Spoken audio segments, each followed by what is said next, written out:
বুখারী শরীফের ভিতরে 2797 নম্বর হাদিস, আল্লাহ নবী রাহমাতুল লিল আলামিন থেকে হাদিস বর্ণনা করেন।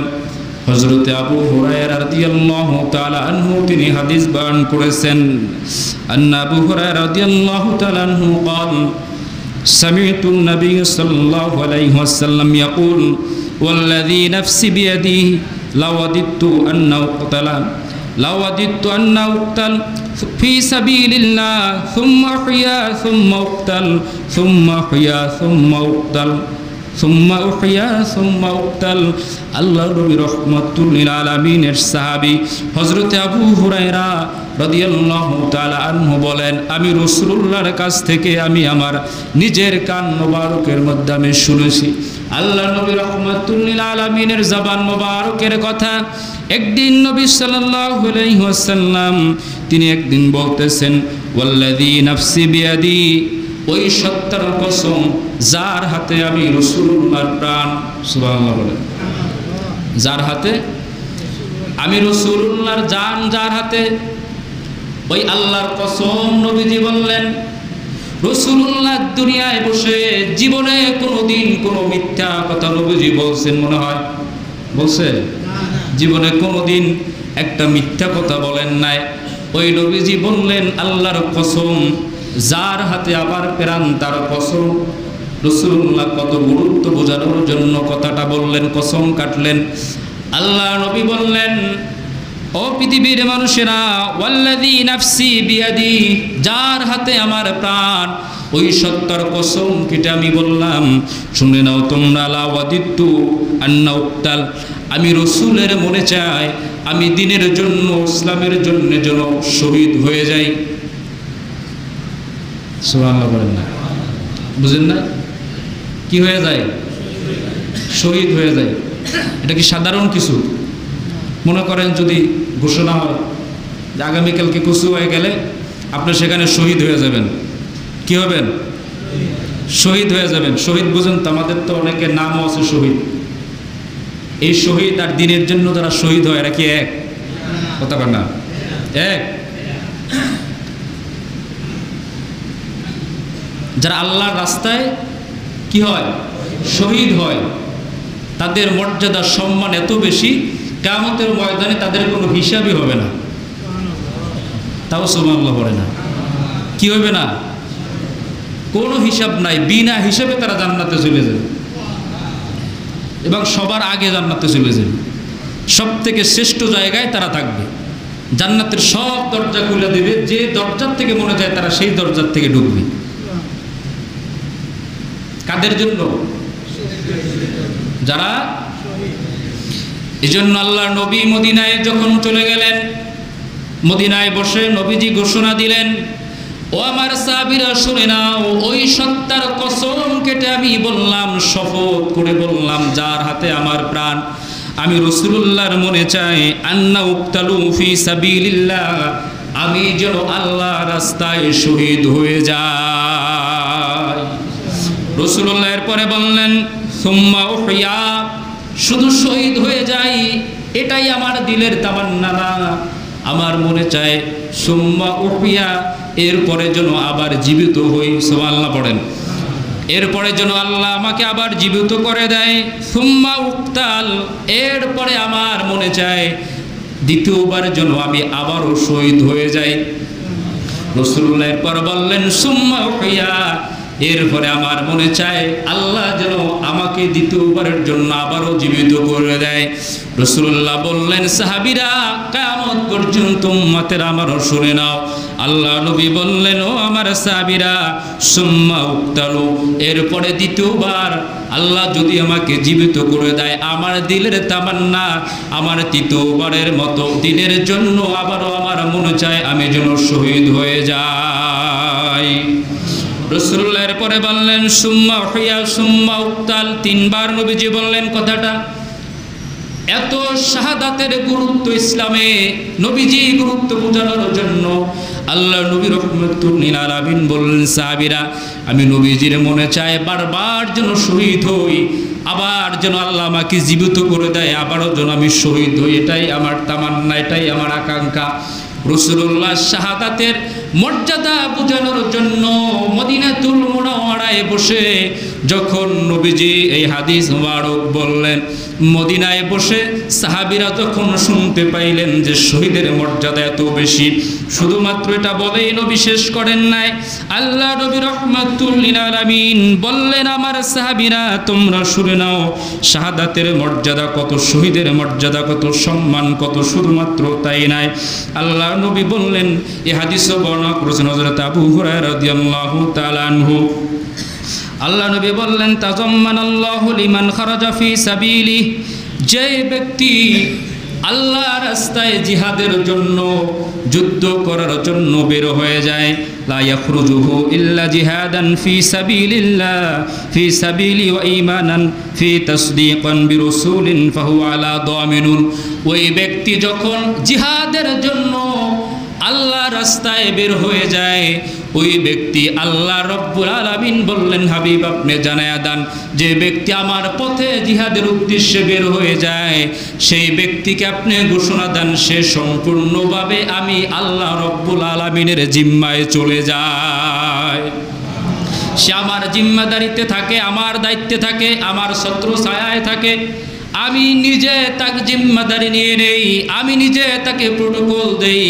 আপনি তার জন্য ঘোষণা দেন আলা দামিনুন, আপনি তাকে বলে দেন সে আমার জিম্মাদারিত্বে থাকে, সে আমার নিজ দায়িত্বে থাকে।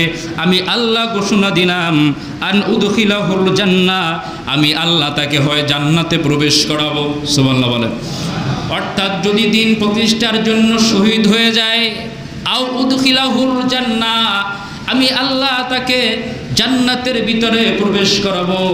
রাসূল বললেন, রে সাহাবীরা আমার চিন্তার কোনো কারণ নাই, আল্লাহ তোমাদেরকে বলে দিছেন, আমি রাসূল ঘোষণা দিলাম, কোনো চিন্তা করো না।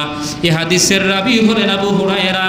তিনি বললেন, রাসূলুল্লাহ বয়ান করেন, ইরশাদ করেন, যারা দিন কায়েমের জন্য শহীদ হয়ে যায় আল্লাহর নবী বললেন আন উদখিলাহুল জান্নাহ, আল্লাহ রব্বুল আলামিন তাদেরকে জান্নাতে প্রবেশ করাইবেন। এরপরে আল্লাহর হাবিব বললেন, আও আরজিআহু ইলা মাসাকানিহি আও আরজিআহু ইলা মাসকানিহি আল্লাযী খারাজা মিনহু নাইলান। আল্লাহ নবী বললেন, সাহাবীরা আর যদি কোনো ব্যক্তি শহীদ না হয়, দিন প্রতিষ্ঠার জন্য জিহাদের ময়দানে যায় কিন্তু সে শহীদ হলো না, কি হলো না? শহীদ হলো না, গাজী হয়ে যদি ফিরে আসে, আল্লাহর হাবিব বললেন মিন আজরিন আও গনিমা, ওই ব্যক্তিকেও আল্লাহ রব্বুল আলামিন প্রতিদান হিসাবে গনিমত দান করবেন। সুবহানাল্লাহ। অর্থাৎ কাফেরদের সাথে মুসলমান যখন যুদ্ধ করে আল্লাহ রসুলের জন্য, উম্মতের জন্য আল্লাহ গনিমতকে হালাল করে দিয়েছেন। সুবহানাল্লাহ বলেন। গনিমতকে হালাল করে দিয়েছেন। যুদ্ধ করার পরে কাফের মুশরিকদের যে সম্পদ থাকে যুদ্ধর পরে, সেই সম্পদ মুসলমানরা পেয়ে যায়। সুবহানাল্লাহ। ইসলামের জন্য আল্লাহর হাবিবের প্রতি, উম্মতের প্রতি আল্লাহ নিয়ামত দান করেছেন, যুদ্ধলব্ধ সম্পদ। এই সম্পদকেই শরীয়তের দৃষ্টিতে গনিমত বলা হয়। আল্লাহ বললেন, হাবিব উম্মতকে আপনি বলে দেন, হয়তোবা সে যদি জিহাদে মারা যায় তাহলে সে কোথায় চলে যাবে? জান্নাতে চলে যাবে, হয় তাকে জান্নাত দিব, আর যদি সে শাহাদাত বরণ না করে আমি আল্লাহ তাকে গনিমত দিব। সুবহানাল্লাহ বলেন না। অর্থাৎ মরলেও লাভ, বাঁচলেও লাভ, বাঁচলেও লাভ, শহীদ হইলেও লাভ, গাজী হইলেও লাভ। সুবহানাল্লাহ বলেন। সাহাবীরা যখন দেখলো হায়রে মারা গেলেও লাভ, আবার যদি বেঁচে থাকি তাইলেও লাভ, একে তো গাজী উপাধি নিয়ে ফিরে আসবো, দ্বিতীয়ত গনিমত সম্পদ নিয়ে তারপরে ফিরে আসবো। সুবহানাল্লাহ বলেন। এরপরে আল্লাহ রব্বুল আলামিন হাবিব বললেন, শুনে নাও, ওয়াল্লাযী নাফসু মুহাম্মাদিন বিয়াদি, আল্লাহর ওই সত্তার কসমকে আমি রাসূল বললাম, যার হাতে আমি রাসূলের প্রাণ, তার কসমকে বললাম, যারা আল্লাহ রাস্তায় শহীদ হয়ে যায়, যারা আল্লাহ রাস্তায় শহীদ হয়ে যাবে, মান কুলিমা ইউকলামু ফি সাবিলিল্লাহি ইল্লা জাআ ইয়াওমাল কিয়ামা কাহাইয়াতিহি হিনা কুলিমা লাউনুহু লাউনু দামিন ওয়া রিহুকা মিসকুন। আল্লাহ রাসূল বললেন, কিয়ামতের কঠিন মুসিবতের দিনে ওই শহীদ ব্যক্তির রক্ত মিশকাম্বরের থেকেও বেশি ঘ্রাণ বের হয়ে যাবে। পুরা কিয়ামতের ময়দান এমন সুগন্ধি হয়ে যাবে, এমন ঘ্রাণে ঘ্রাণিত হয়ে যাবে, মিষ্কাম্বরের থেকেও আরো বেশি সুগন্ধ বের হয়ে যাবে। মানুষগুলো এদিকে সেদিক তাকাবে, আহারে এত সুন্দর ঘ্রাণ, মিষ্কাম্বরের থেকেও বেশি এত সুন্দর ঘ্রাণ তো দুনিয়ায় কোনোদিন আমরা আমাদের নাকের ভিতরে পাই নাই। কিন্তু আজকে কিয়ামতের ময়দানে এত ঘ্রাণ কোন জায়গা থেকে আসে, কোথা থেকে আসে? তাকায়া তাকায়া দেখবে কিছু মানুষগুলা কিয়ামতের মুসিবতের দিনে তারা আল্লাহর আদালতের মধ্যে উঠে দাঁড়াইছে, রক্ত মাখা জামাগুলা নিয়ে, রক্ত মাখা জামা পরিহিত অবস্থায়। কারো হাত কাটা, কারো হাত নাই, কারো পা কাটা, পা নাই, কারো গলা কাটা, পুরা শির উচ্ছেদ করা, বড়ি আছে কিন্তু গর্দান নাই, গর্দান আলাদা করা। যে যে অবস্থায় দিন প্রতিষ্ঠার জন্য শহীদ হয়েছেন, রাসূল বললেন কিয়ামতে ওই অবস্থায় সে আল্লাহর আদালতে দাঁড়িয়ে যাবে। নবীজি বললেন উম্মতেরা আমার শুধু তাই নয়, তারা যখন কিয়ামতের ময়দানে উঠে দাঁড়াবে, কিয়ামতের কঠিন মুসিবতে এই মানুষগুলো যখন উঠে দাঁড়াবে, তাদের শরীর থেকে তাদের রক্ত মোবারক থেকে এমন সুঘ্রাণ বের হয়ে যাবে, পুরা কিয়ামতের ময়দানের মানুষগুলো এই রক্তের ঘ্রাণ তারা পেয়ে যাবে। সুবহানাল্লাহ পড়েন।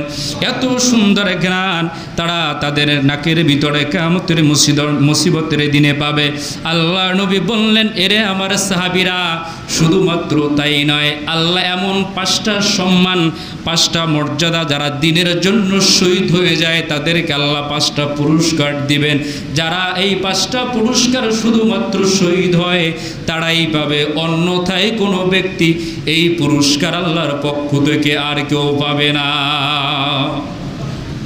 নবীজি বললেন, সাহাবীরা শুনে নাও, যারা দিনের জন্য শাহাদাত বরণ করবে, লিশাহিদি ইনদাল্লাহি সিত্তু খিসালিন ইয়াগফারু লাহু ফি আউয়ালি দাফাতি। আল্লাহ নবী রাহমাতুল লিল আলামিন বললেন, এ আমার সাহাবীরা শুনে নাও, আল্লাহ রাব্বুল আলামিন যারা দিন প্রতিষ্ঠার জন্য যারা শাহাদাত বরণ করবে, শহীদ হয়ে যায়, আল্লাহ বললেন প্রথমত 1 নাম্বার 5টা পুরস্কারের একটা পুরস্কার হলো আল্লাহ রব্বুল আলামিন ওই শাহাদাতকৃত বান্দা যে দিনের জন্য শহীদ হয়ে যায়, আল্লাহর হাবিব বললেন 1 নম্বরে তাদের পুরস্কার হলো ইয়াগফারু লাহু ফি আউয়ালি দাফাতি। 1 নম্বরে তাদের শরীরের জিসিম থেকে একটা ফোঁটা রক্ত জমিনের ভিতরে গড়াইয়া পড়তে দেরি, আল্লাহ তাদের জীবনের সমস্ত গুনাহ খাতাগুলো ক্ষমা করতে দেরি না। যখন তা শহীদ হয়ে যায়, আল্লাহ রব্বুল আলামিন তাদের জীবনের গুনাহ ক্ষমা করে দিবেন। একটা ফোঁটা রক্ত, শরীরের প্রথম ফোঁটা রক্ত জমিনে পড়ার আগেই আল্লাহ তাদের গুনাহ ক্ষমা করে দিবেন। সুবহানাল্লাহ পড়েন। এরপর আল্লাহ রব্বুল আলামিনের হাবিব বললেন, 2 নাম্বার তাদের পুরস্কার ওয়ায়ারা মাকআদাহু মিনাল জান্নাহ। 2 নম্বর পুরস্কার হলো শহীদ যে ব্যক্তি দিনের জন্য শাহাদাত বরণ করে, ওই ব্যক্তিকে আল্লাহ জীবনের সমস্ত গুনাহগুলো ক্ষমা করে দিবেন। এটা 1 নম্বর পুরস্কার।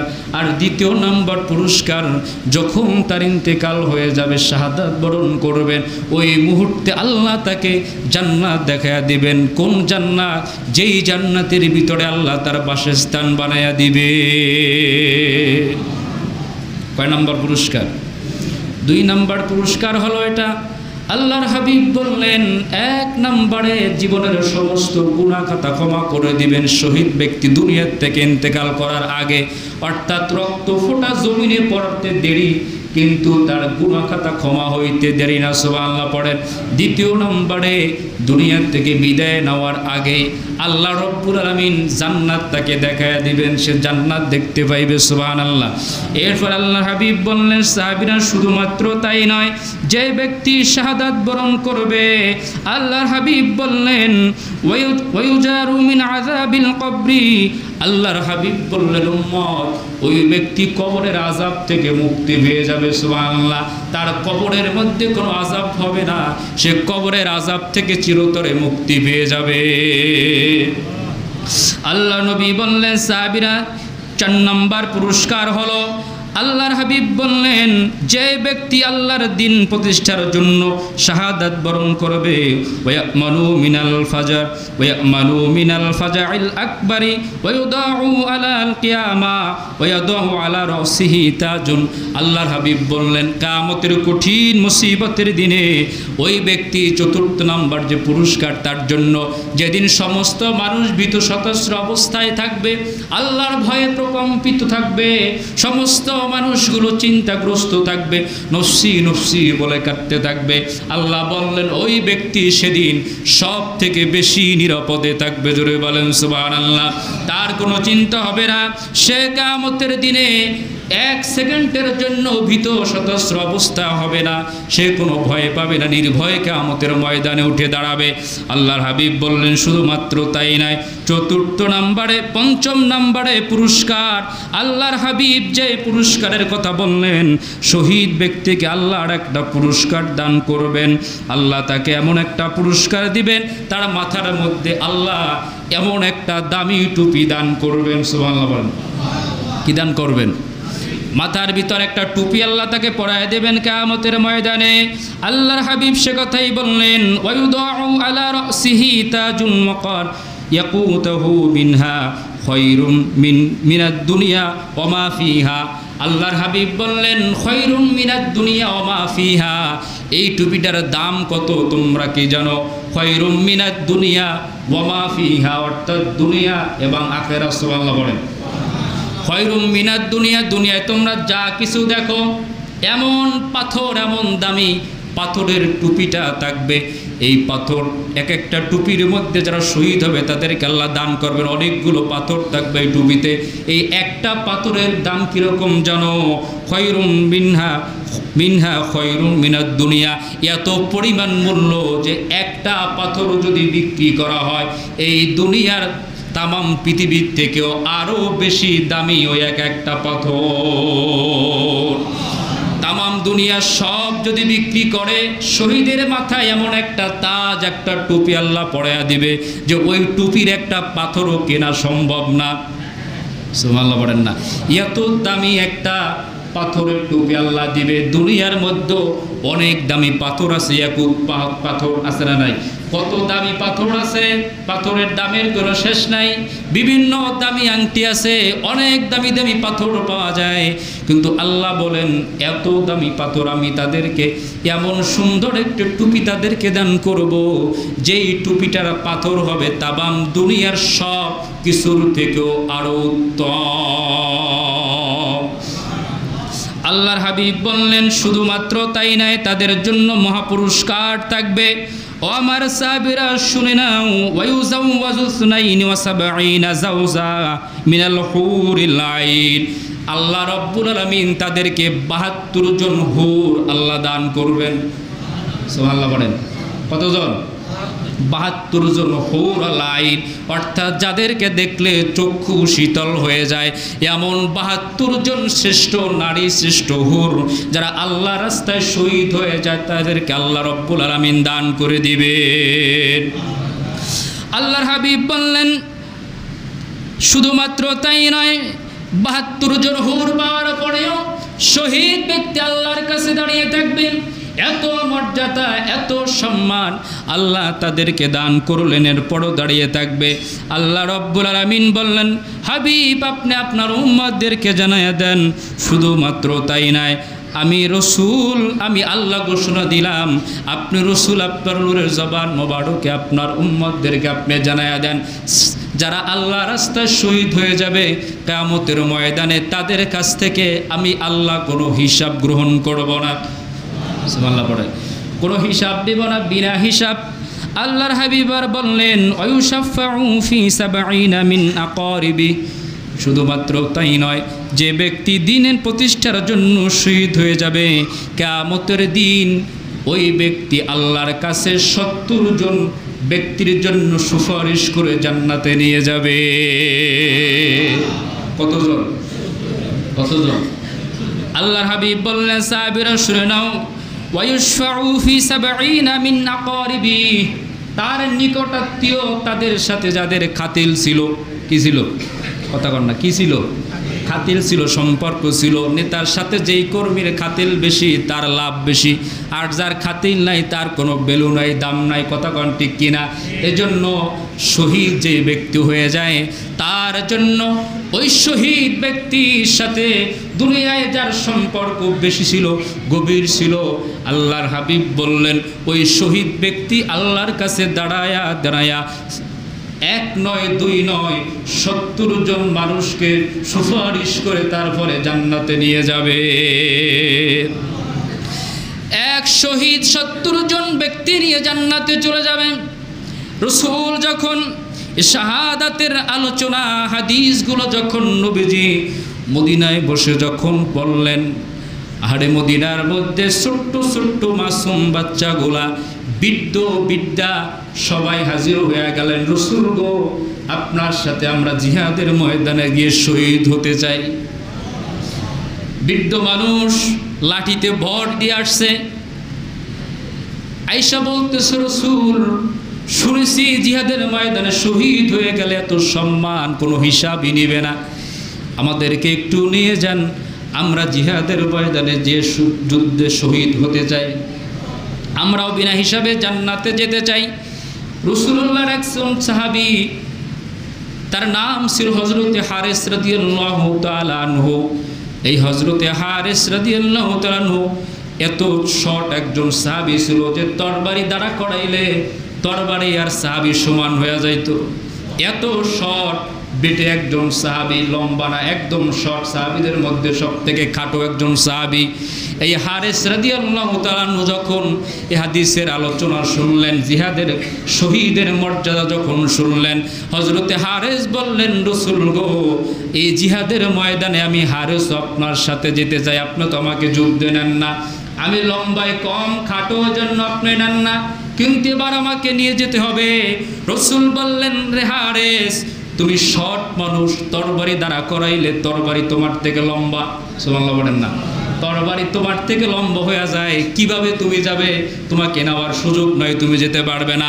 এই বেটে সাহাবী, শর্ট সাহাবী রাসূলের সামনে দাঁড়ায়া হুঙ্কার দিয়া বললেন রাসূল গো, জিহাদের ময়দানে যাবই, আল্লাহ রাস্তায় শহীদ হবই, আমাকে আপনাকে নিতে হবে।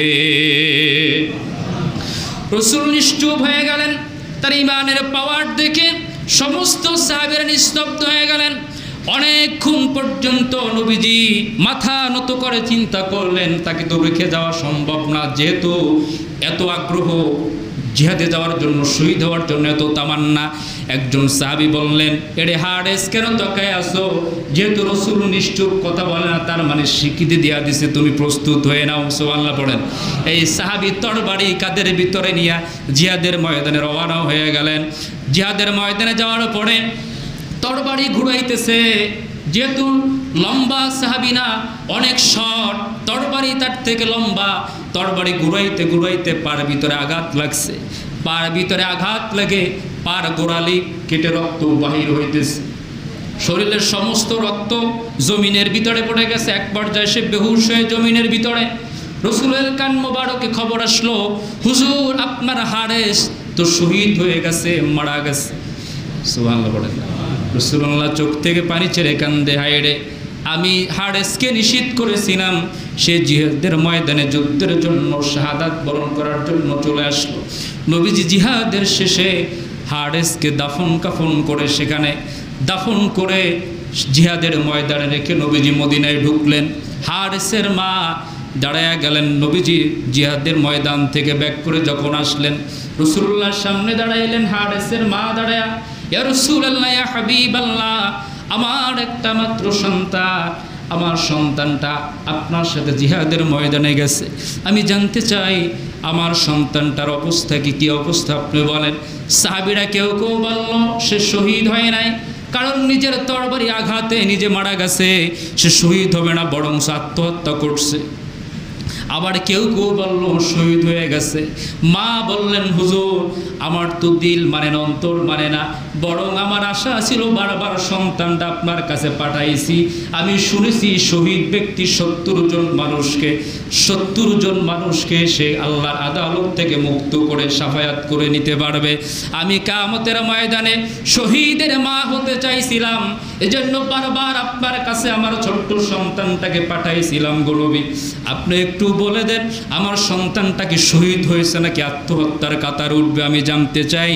আল্লাহ রাব্বুল আলামিন সাথে সাথে জানায় দিলেন হাবিব আপনি ওই হারেসার মাকে আপনি জানায় দেন হারেস শুধু শহীদ হয়ে নাই, হারেস আল্লাহ রাব্বুল আলামিনের জান্নাতের ভিতরে অবস্থান করতেছে।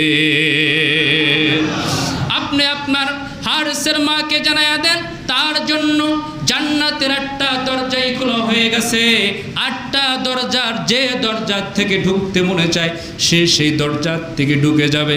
হারেসের মাকে রাসূল বললেন রে হারেসের মা চোখের পানি মুছে ফেলো, তোমার কোনো দুঃখ নাই, কোনো চিন্তা নাই, বরং তোমার দোয়া তোমার মনের আশা কবুল হয়ে গেছে। তুমি শহীদের মা হয়ে আল্লাহর আদালতে দাঁড়াইতে চাইছিলা, আল্লাহর রাস্তায় তোমার সন্তান শহীদ হয়ে গেছে, এই জন্য তোমার দুনিয়ায়ও চিন্তা নাই, আখিরাতেও তোমার কোনো চিন্তার কারণ নাই। রাসূল ঘোষণা দিলেন ওয়ালা তাকুলু লিমান ইউকতালু ফি সাবিলিল্লাহি আমওয়াত বাল আহইয়াউ ওয়ালাকিন লা তাশউরুন। এর শাহাদাত অর্জনকারীর মা যারা আছো, বাবা যারা আছো, আল্লাহ রাস্তায় যারা শহীদ হয়েছে তোমরা চিন্তা করো না, ওয়ালা তাকুলু তাদেরকে তোমরা বলো না যে তারা মারা গেছে, সুবহানাল্লাহ বলেন, তারা মৃত্যুবরণ করেছে এরকমটা তোমরা চিন্তাও করো না, তাদেরকেও বলো না, বরং আল্লাহ বলেন বাল আহইয়া আমি আল্লাহ বললাম তারা জীবিত। জোরে বলেন সুবহানাল্লাহ। সূরা আল ইমরানে আল্লাহ বলেন শুধু জীবিত মাত্র তাই নয়, আমি আল্লাহ রব্বুল আলামিন ইনদা রব্বিহিম ইউরযাকুন, তারা তো জীবিত, শুধু জীবিতই না শহীদ ব্যক্তি কিয়ামত পর্যন্ত আমি আল্লাহর পক্ষ থেকে তারা জান্নাতের রিজিক পাইতে থাকবে। ইনদা রব্বিহিম ইউরযাকুন, কবরের মধ্যে যত কাল থাকবে আল্লাহ তাদের জন্য জান্নাত থেকে কবরের মধ্যে রিজিক পাঠাইতে থাকবে। সুবহানাল্লাহ।